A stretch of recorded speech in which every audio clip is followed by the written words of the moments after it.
بسم الله الرحمن الرحیم. د هرات ملي ټلویزیون معزز لیدونکو په سلامونه مو هرکلی کوم. نن یم د یکشنبه د 1444 هجري سپرمسکال د ذوالحجې د میاشتې 14 نیټه ده چې د 1402 د چنګاښ د 18 نیټې سره برابره ده. ستاسو پام د دې مهال خبرې ټولګې ته راګرځوم. په سر کې د څو خبرونو سرټکي. د مسؤلینو دینی عالمان او خلکو سره د ریاست الوزرا د کفیل لیدنه د چارو په ښه ترسره کېدو ټینګار وسو.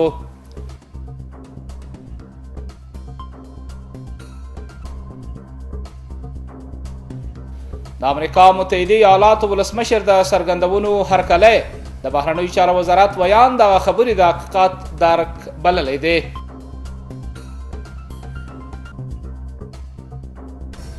او د حج په سفر کې د حج اوقاف وزارت سرپرست او د سعودي عربستان اړوند مسؤلینو لیدنه. مولوي نور محمد ثاقب د دکتور توفیق بن فوزان سره لیدلي دي. او اوس هم پام وکړئ بشپړ خبرونو ته. د ریاست الوزرا کفیل او سیاسي مرستیال مولوي عبدالکبیر د نیکمرغه لوی اختر په ورځو کې د اسلامي امارت له یو شمېر سیمه ییزو مسؤلینو، دیني عالمانو، مخورو او مجاهدینو سره په جلا جلا ډول کتلي دي. په دغه کتنو کې راغلو کسانو د ریاست الوزرا کفیل ته د لوی اختر د مبارکۍ ترڅنګ مسؤلینو او چارواکو په ښه ډول د ورسپارل سوو دندو د ترسره کېدو ډاډ ورکړ او دیني عالمانو، قومي مشرانو او راغلو میلمنو په هیواد کې سرتاسري امنیت ستاینه وکړه. دوی همدارنګه د اسلامي امارت د اقتصادي پلانونو هرکلی وکړ او زیاته یې کړه چې حکومت د هیواد بیارغونې برخې ته لا ډیره پاملرنه وکړي. د ریاست الوزرا کفیل او سیاسي مرستیال مولوي عبدالکبیر د دغه کتنو په لړ کې وویل چې په هیواد کې د سرتاسري امنیت ټینګښت د قوي نظام څرګندونه کوي، ځکه چې افغانستان کې حاکمه پر امن فضا د ملت په همکارۍ رامنځته شوې ده. د ریاست الوزرا کفیل او سیاسي مرستیال زیاته کړه چې امنیتي ادارې شپه ورځ د ډاډمن امنیت لپاره کار کوي او دغه برخې د چارواکو او کارکوونکو هڅې د ستایلو وړ او له ویاړه ډکې دي. مولوي عبدالکبیر د خپلو خبرو په پای کې له امنیتي موظفینو سره د خلکو د دوامدارې همکارۍ غوښتنه وکړه.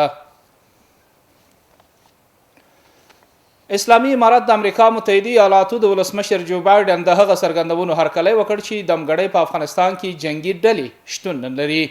د افغانستان د بهرنیو چارو وزارت ویان په خپله ټویټر پاڼه کې لیکلي چې موږ د متحده ایالاتو د رئیس جمهور بایډن دا څرګندونې چې په افغانستان کې اوس مهال جنگي ډلې شتون نه لري د حقیقت درک بولو. د بهرنیو چارو وزارت ویان همدارنګه ویلي چې د امریکا د ولسمشر دغه څرګندونې د ملګرو ملتونو د بندیزونو د څار ډلې هغه راپور تکذیبوي چې ګواکې په افغانستان کې تر 100 ډېرې جنگي ډلې شتون او فعالیت لري. سرچینې زیاته کړي د اسلامي امارت پالیسي دا ده چې هیڅ چاته به اجازه نه ورکوي چې د افغانستان خاوره د نورو په ضرر وکاروي. د افغانستان د بهرنیو چارو وزارت ویان ټینګار کړی چې په دې اړه د اسلامي امارت کړنې د امریکا په شمول د هیڅ چا په مرسته او فرمایش نه ترسره کیږي.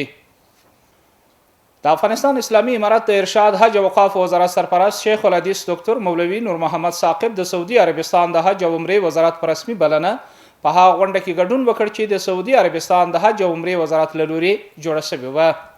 د سعودي عربستان د حج او عمرې وزارت د حج د پروسې په بریالیتوب سره د پای ته رسیدو وروسته د ختامه مساک تر سرلیک لاندې جوړه شوې وه.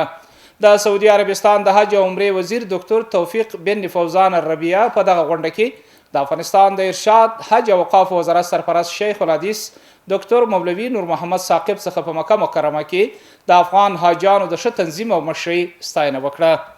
په ورته وخت کې د افغانستان د ارشاد، حج او اوقاف وزارت سرپرست هم د سعودي عربستان د حج او عمرې وزارت او اړوندو ادارو څخه سږکال افغان حاجانو ته په مکه مکرمه او مدینه منوره کې د غوره چوپړتیاوو او اسانتیاوو رامنځته کولو څخه مننه وکړه. تر غونډې وروسته د افغانستان د ارشاد، حج او اوقاف وزارت سرپرست د سعودي عربستان د حج او عمرې له وزیر ډاکټر توفیق بن فوزان الربیع سره په ځانګړې لیدنه کې د راتلونکي کال د افغان حاجانو لپاره د لا ډیرو اسانتیاوو د رامنځته کولو په اړه خبرې اترې وکړي. د هرات د سوداګرۍ او پانګونې خونه د دې ولایت د صنعتي ښارګوټي د توکو د صادراتو کچې د ډیرېدو خبر ورکوي. د دې برخې د مسؤلانو په وینا د نوي مالی کال په لومړیو 3 میاشتو کې د هرات صنعتي ښارګوټي د تولیدي توکو څخه نږدې 11,000 ټنه د نړۍ بیلابېلو هیوادونو ته صادر شوي دي. چې دغه شمیره د تیر کال د ورته مودې په نسبت 60% زیاتوالی ښیي.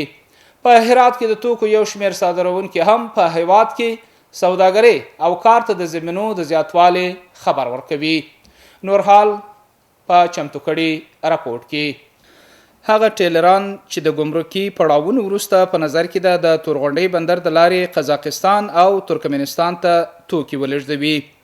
په هرات کې د یو تولیدي شرکت مسؤل چې یو شمیر تولید شوي توکي د نړۍ هیوادونو ته صادریږي د سوداګرۍ او پانګونې په برخه کې د اسانتیاو د راتلو خبره کوي.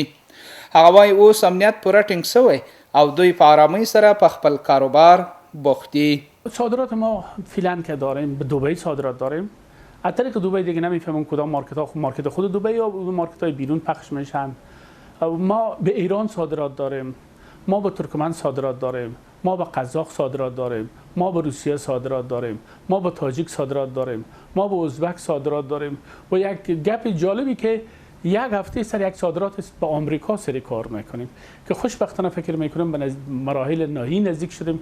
د دې ترڅنګ د هرات د سوداګرۍ او پانګونې خونې مسؤلان وایي د روان کال په لومړیو درې میاشتو کې څه د پاسه 11,000 ټنه ډول تولیدي توکي د 2,800,000 ډالرو په ارزښت بهر ته صادر کړي دي چې د تیر کال په پرتله 60% زیاتوالی ښیي. عموما اینا به کشورهای آسیایی میانه مثل ازبکستان، ترکمنستان و دیگر کشورهای همسایه هم صادرات داریم و کشورهای اروپایی هم صادر شده و امریکا هم صادرات داشتیم و اینا نسبت به سال قبل تقریبا 20% در 3 ماه اول امسال افزایش در صادرات تولیدات داخلی رو نشان میده. برای نوشیدنی های غیر الکلی به کشورهای آسیای میانه، اروپا و سایر کشورها صادر میشه. قالین افغانستان، قالین ماشینی افغانستان خوشبختانه که به کشورهای عربی صادر میشه. سنگ مرمر هرات به کشورهای مختلف دنیا از جمله چین، دبی، ایران و سایر کشورهای دور و نزدیک صادر میشه. د یادمنې وړ ده چې اوس مهال په سلهاو کارخونې د هرات په سنتي ښارګوټي کې د بیلابیلو توکو د تولید په برخه کې په فعالیت بوختې دي. او اوس هم د سبا ورځې د هوا حالات. ګرانو دوستانو د ما سلامونه ومنئ، شپه مو په خیر. اوس هم پاملرنه وکئ د سبا ورځې د هوا حالاتو ته. دوونۍ دوشنبه هرات ښار نیمه وریځ الوره درجه 18 تیتای 22، غوریان وریځ الوره درجه 18 تیتای 24، کراخ وریځ الوره درجه 14 تیتای 19 او پښتون زرغون لمر الوره درجه 40 تیتای 22.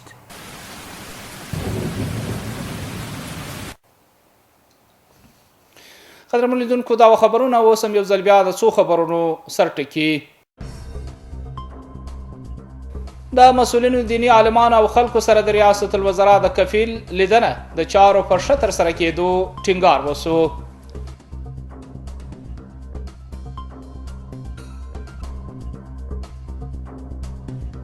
د امریکا متحده ایالاتو ولسمشر د څرګندونو هرکلی د بهرنیو چارو وزارت ویان د خبرې د حقیقت درک بللی دی.